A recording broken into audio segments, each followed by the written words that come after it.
Okay, great. Welcome everybody. I'm Dave. I'm Brian. And we're going to be talking about the aggregation of marginal gains and how to be 1% better for remote teams. Okay, so what is this talk about? So the talk is primarily about the theory of marginal gains. And by following this theory, you can achieve significant performance improvements and outcomes when applied to remote teams. So as a result of the global pandemic, teams have been forced to learn how to work remotely over the past year and a half. And we want to share some of the findings and learnings that help make teams perform better, but almost just as importantly, how they can approach finding new ways to improve and perform better. Just a caveat, thank you for attending this talk. You are our first beta testers of this talk, and we crave feedback, as all betas do. So we'd love to hear your feedback at the end of the talk. Okay, so the theory of marginal gains. Quite simply, it's this. By making small 1% incremental improvements, you can achieve significant performance improvements and outcomes. So in this talk, we're going to draw on several examples from initially outside the workplace to illustrate how this has been used by individuals and teams to achieve exceptional results. We'll try to make this talk as interesting as we can, but be warned, it does contain some references to some exciting research about photocopying rooms later, and we'll give you ample warning of when we're approaching those slides. Okay, so let's turn to our first example. The world of chess and chess history has a lot to teach us. The power of deliberate practice, responding to change and feedback, turning strategy into tactics and solving problems. And also the perils of remote working. In the case of Magnus Carlsen, he lost recently an online game through a mouse slip. There's a whole talk in there, but today we're just going to talk about Wilhelm Steinitz. And he became the first world champion in 1886. Steinitz was the first player to develop a scientific approach based on the accumulation of small advantages, which became known as the Steinitz accumulation theory. The success of this approach lay in the ability to analyze and understand the position of pieces to be able to accumulate small advantages. And by making small incremental changes to his game position, he's able to gain superior advantage against an opponent. Okay, next example, British cycling. Before the London Olympics in 2012, British cycling had only won one gold medal at the Olympics. No British cyclist had ever won the Tour de France, cyclists' biggest annual event. Top bike manufacturers refused to sell their bikes to the team as they were afraid it would actually hurt their sales. In short, British cycling, before the 2012 Olympics, did not have a great track record. So what changed? So enter Dave Brailsford, who was hired as the British Cycling Performance Director in 2003. What made him different from previous cycling coaches was his commitment to a strategy that he referred to as the aggregation of marginal gains, which he described as the philosophy of searching for a tiny margin of improvement in everything you do. In his words, the whole principle came from the idea that if you broke down everything you could think of that goes into riding a bike and then improve those things by 1%, you will get a significant increase when you put them all together. So as well as searching for tiny gains in predictable areas such as nutrition, training, design of bikes, Brailsford also looked further afield for 1% improvements. For example, he searched for the most comfortable pillows for his team to sleep on as good sleep boosts performance. He made the team adopt rigorous hand washing techniques to avoid team members getting sick. And overall, these small improvements resulted in significant transformation of team success and medal count in successive Olympics. Last example now. So, one more example from the world of international rugby and slightly curiously, dentistry. So Paddy Lunt, I think you just see him on his book here, ran a small dental practice in Australia. And he identified that if you made small improvements, like addressing your customers by name when they arrive for a dentist appointment, and by having his waiting rooms bedecked in fresh flowers and fresh coffee available for his patients, he was able to create a winning margin for his dentist business against other dentists nearby. So he wrote all this up and he published a book called The Absolutely Critical Non-Essentials, which happened to be read by Clive Woodward when he transformed the fortunes of the England rugby team and led them to win the 2003 World Cup. So following the strategy outlined in the book, Clive Woodward focused on a number of smaller components. Each of these were insignificant, but when combined, it made the team unbeatable. So it's really important to step back here and emphasise that England didn't win the World Cup because they had developed a skin-tight jersey to make it difficult to tackle the players, or because they worked with a peripheral vision coach, or because they changed their kit at half-time to focus the mind, but because they did all of these things together and they did all of these things well. Okay, so here's a rather crude graph with some maths on it. So why bother making small changes? So in the beginning, you can see there's no difference between making a choice that is 1% better or 1% worse. The lines are roughly at the same point. In other words, it won't impact you very much today. But as time goes on, these small improvements or declines compound, and you suddenly find a very big gap between people who make slightly better decisions on a daily basis and those who don't. This is why small choices don't make much of a difference at the time, but that starts to add up over the long term. Okay, so the other side of the improvement curve is what happens when no or little investment is made in small improvements. There is a natural decline in performance caused by lack of improvement or entropy. Competitors will start to gain a margin. Teams who pay attention to small improvement gains will start to outperform those who don't. The gods of entropy have entered the building. Okay, so how can marginal gains make remote teams be more successful? There are many factors that contribute to teams becoming high performing, and like the examples in British cycling where we looked at everything from the blindingly obvious, which is the bike, the training regimes, to the less obvious like the personal hygiene, pharmacological perhaps, bedding for a better night's sleep. British cycling was able to challenge their assumptions and change the way they thought about performance improvements, which is true for anyone who wants to seek out marginal gains in any area.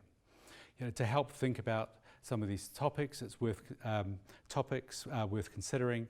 I'm just going to crudely split it down into team, which is the blue ones down the bottom, and organisations, which are the bits at the top.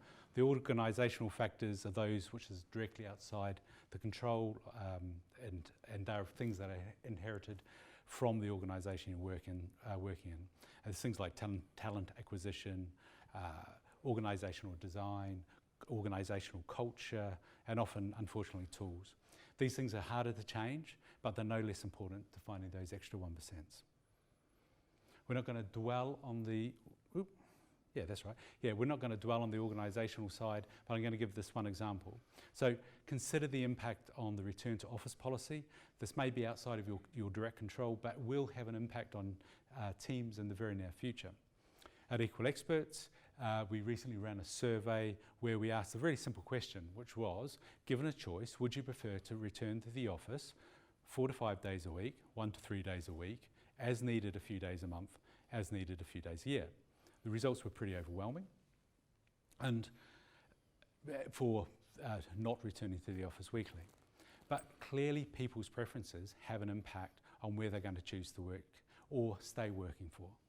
And we now have a situation where preferences of our workforce is not to have daily or even a weekly commute, and there's a growing number of employers who are happy to accommodate this. So if you have a policy that's going to dictate a target number of days to come back into the office, well done. You've just massively shrunk your talent pool. You've also made a sacrifice to the gods of entropy. So whereas if you're shaping a return to office policy as needed, you will be more attractive to the top talent, and you're going to be fishing it in a substantially larger talent pool. As part of challenging your assumptions, you have to really start with a mental model that has been used to define office work, certainly up until the point in time of the pandemic, which has been based around having teams co-located in a physical location. In the same way, software transitioned from being designed for the desktops with mobile devices as a bit of an afterthought, so desktop first, to a strategy that puts mobile experience at the core of the design, or mobile first. We need to do the same thing for remote teams. So remote first teams are deliberately designing the team's experience around the virtual office rather than the physical one.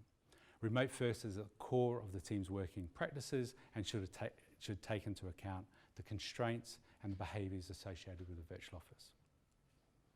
So we've been moving from the, I'm going to call it on-prem model, through to remote-ish, where you can work a little bit, you can work remotely, but actually you've still got the mental model around physical location.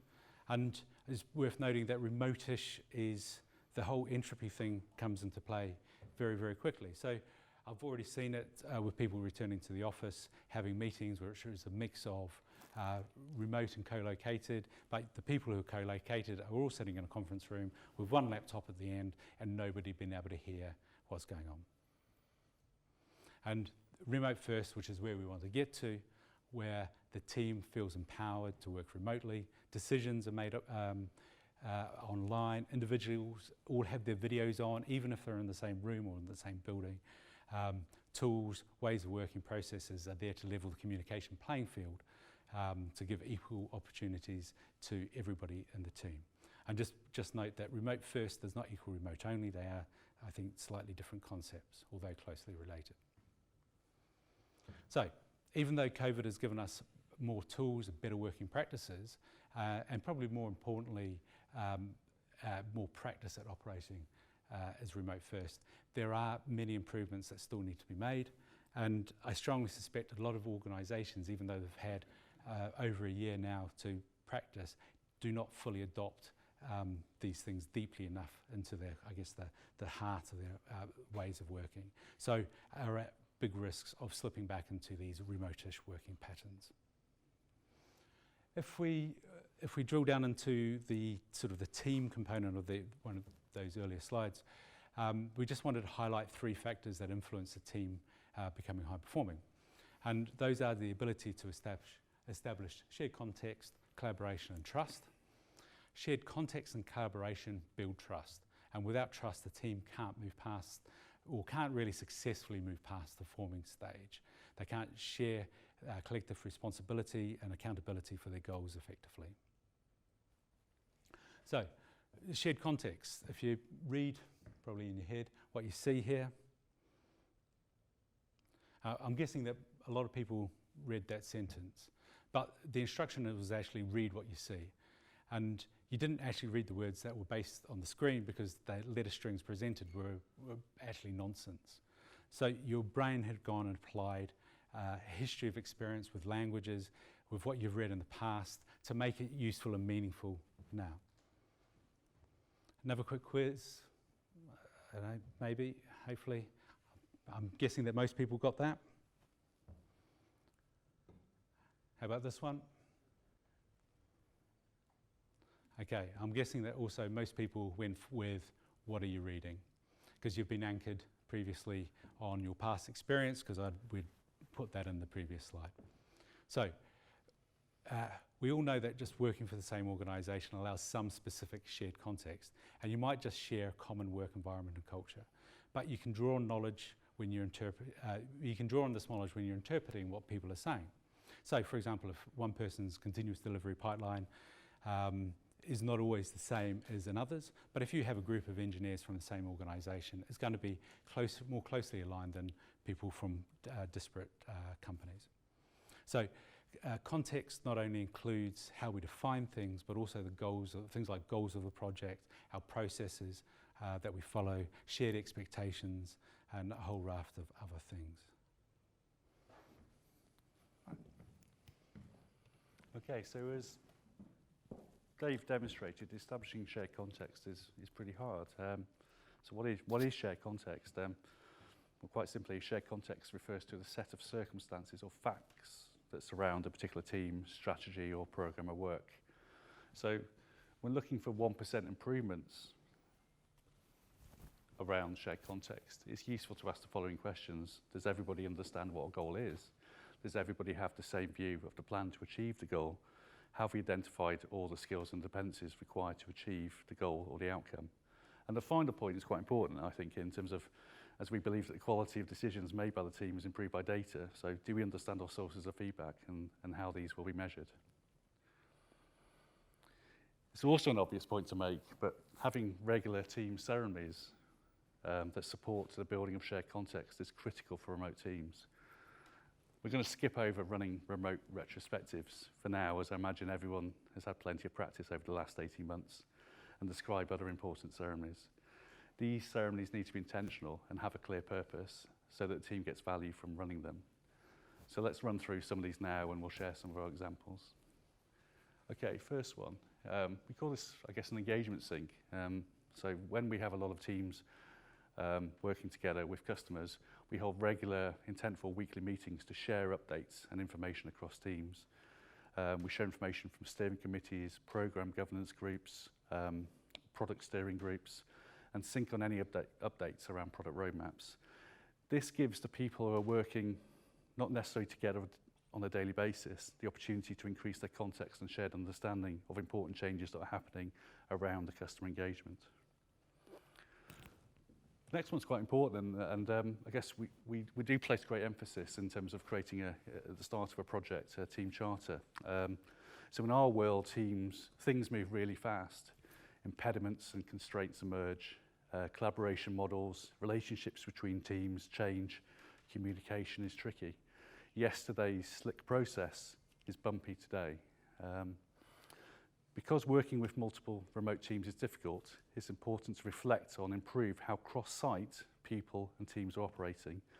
So generally this can be run as a retrospective or a regular review of the team charter. And as you can see, we've got a couple of examples of how we do that and make it easy for sort of teams to sort of contribute, collaborate, and help redefine their team charter.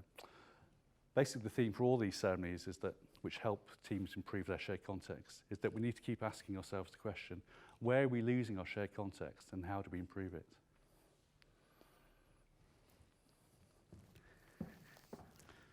Right, okay, as Brian mentioned at the start of the talk, England didn't win the World Cup because they developed these skin-tight jerseys or because they had the peripheral vision coach. It's because they did a lot of these little things pretty well.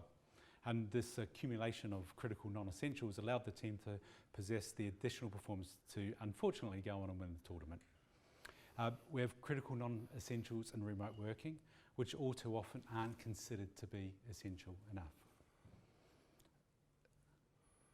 So actually this is remote-ish on 2019 at its finest. So this was probably leading edge a couple of years ago. It manages to walk that fine line between being next to useless for both remote and on-prem users. Note how the position of the whiteboard makes it impossible for people in the room to actually collaborate with the exercise. A lot has improved, largely thanks to tools like Miro or other whiteboarding tools. But it's making these tools available for you is one of those critical non-essentials. Now, this sound and vision, it's obvious, but this isn't for you. Yeah, this is for your team. So if your team can't hear you or see you properly, it's really, really hard to be productive. So I'm not sure why, but every time I'm on a Teams call, it seems that nobody actually has their video switched on. I mean, I personally think it's because the product experience isn't as good, but yeah, obviously that's down to my own judgment. But having another thing is about having the right quality, things like internet connection is critical, but often overlooked. I think it's really, really, really obvious, I know, but far too many people have internet and Wi-Fi issues. I ended up plugging my laptop directly into my router because I was having small dropouts, you know, a couple of times in an hour's call. I also actually had a Bluetooth headset that every time I turned to the right like that there, my fat head would block the signal and cut out the sound. So after about 6 months of this happening, we finally worked out what it was and I changed my headset. So With poor quality, with poor quality sound as well, which causes background noise and microphone, causes people to go on mute, unmute, forgot to mute because I've been talking. I wondered why nobody's responding to what I'm saying. The big problem with all of these little things is it's compromising. It causes these bad experiences, and people start to switch off the camera. They then don't participate in the meeting. They then stop attending, or they drop off early and nobody notices. And the meetings become associated with these very negative events that a lot of people actually say, that was a waste of time. A little spot quiz. I don't know if anybody can work out by the end of this slide how I've ordered the participants on this here. But ideally, you need to get to a point where remote has little or no difference from being co-located, and this is kind of your 1% improvements. So you want to be able to get to the point where precise timing of cues are really easy for people to to see. So, pointing, gesturing, asking for clarifications becomes very natural. Speakers have that feedback between, is the message understood? That's been delivered. If I look over to Brian and he's got this horror look on his face, then I can try and readdress the point I was trying to make. It's easier for turn taking, and probably actually most important, it kind of allows you to repair misunderstandings, and that's the point you want to get to, is where you have very natural flowing conversations. You can't do that if you have internet dropping out, if you have bad video or no video on. Over to you, Brian. Okay. So Dave just described technology, critical non-essentials that support the teams establishing shared context. So collaboration. Let's talk about collaboration. Everyone knows that team members of high-performing teams exhibit high levels of deep collaboration. They often have clear working agreements on how to work together. They're able to turn chance encounters and interactions to high-quality communication and collaboration. They have reduced dependencies on single task owners. So how do teams learn to collaborate, and how does this happen when the team is a remote team? Okay, fairly obvious point again. You can't force a team to collaborate, but actually it is helpful to understand what conditions are needed to support a team to establish and increase the high levels of collaboration. Okay, so we also know that real work is not done in meetings, and a lot of team collaboration and important communication happens outside of meeting rooms. Organizations recently have redesigned offices to include collaboration spaces, specifically with the purpose of encouraging people to meet and turn chance encounters or informal interactions into communication and collaboration. And before that, before the office redesigns, we had water coolers. Most people have experienced or know about the water cooler conversation, i.e. an informal conversation that happens at the water cooler installed in an office, which turns into a conversation about something related to work. If I had a good American accent, I would say the following: "Hey Chuck, did you see the baseball game last night?" "No, Todd, but I really want to talk to you about my failing unit tests." It makes you think, was the installation of the water cooler in the office the decisive factor in turning chance encounters into work-related communications and collaboration? What happens when you lose the vital collaboration spaces, the office, the water cooler itself, as teams start to work remotely? So what's the thinking behind collaboration spaces, water coolers, and collaboration? So finally, we've reached the slide. Here's the exciting reference to research about photocopying rooms. And there's one there. So in 2004, some researchers studied this subject and published a paper which challenged the assumption that the physical environment is the only major factor on patterns of interaction and communication for team members. i.e., if you put people in the same place at the same time, are they likely to interact, communicate, and collaborate? They discovered that physical characteristics matter, but social characteristics matter too. The study involved observing the use of 3 photocopying rooms in 3 separate organisations over a period of 3 months. And it helped them understand how the team used the room was influenced by its position, layout and utility value. And they developed a theory of what they called the environmental affordances of informal interaction, which is based around 3 important factors: proximity, privacy, and legitimacy.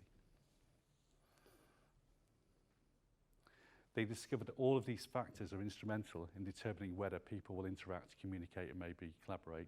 So we don't have all the time to go into the details of this lovely research paper. I'd fully recommend you read it. It has some great pictures in it, as you can see, and some great office layouts.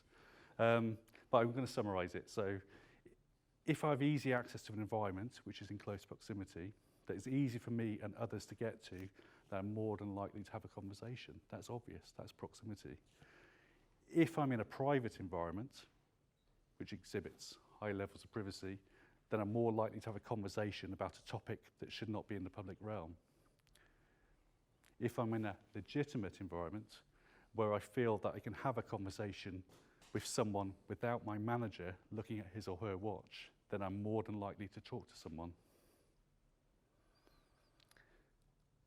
So looking at things in terms of proximity, legitimacy, and privacy, then it's quite quick to see how tools like Slack help remote teams collaborate and get stuff done. Slack is great at helping share context and supporting frequent interactions. It's effectively a replacement for the office kitchen, the breakout area, the lunch area, the sofa, or the water cooler. So from the 1% point of view, you need to start thinking about how you can improve your use of Slack to help improve how your teams collaborate.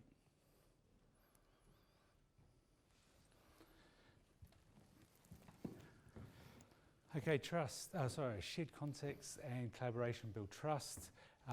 Without trust, teams can't really move past the forming stage, share collective responsibility and accountability for goals.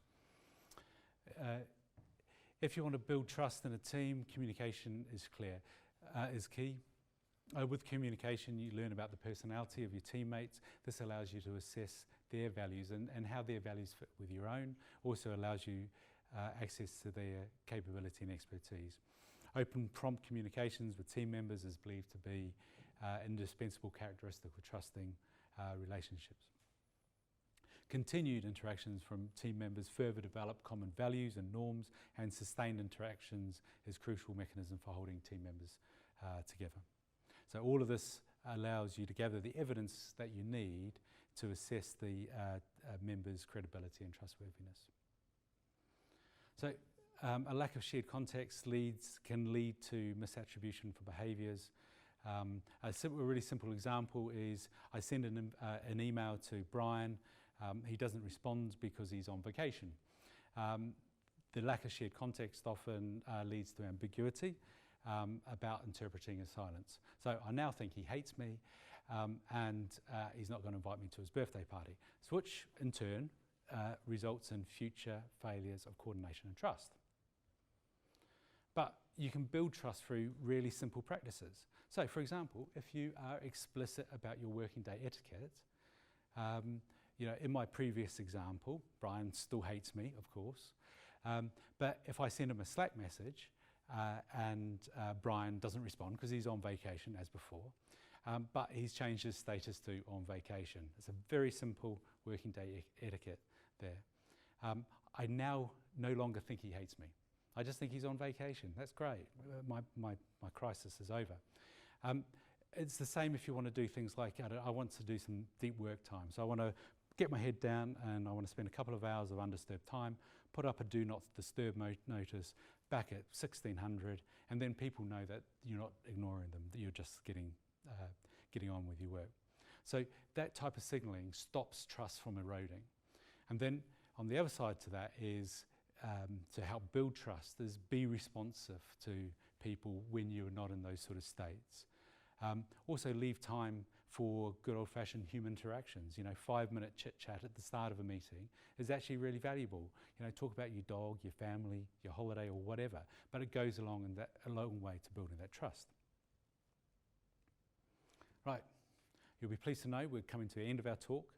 The things we'd like you to think about are, when you're looking for your next set of improvements, don't think that that slightly annoying thing is too small to change. Small incremental improvements can add up over time to achieve exceptional outcomes. The other thing is you must be relentless in pursuing these. As you've seen, the gods of entropy will impact your overall team performance as soon as you stop working on maintaining or improving your tools and practices as you follow. The call to action is pretty easy here. It's things change, so invest in assessing your working environment and the team's working practices as a matter of routine. So go to your team charters, get them updated, but do these type of activities regularly. Assess your tools objectively in order to select the best tools that support the things that we've been talking about, which is the collaboration, sharing context, building trust. You know, so these things really go on to help you build trust within the team. And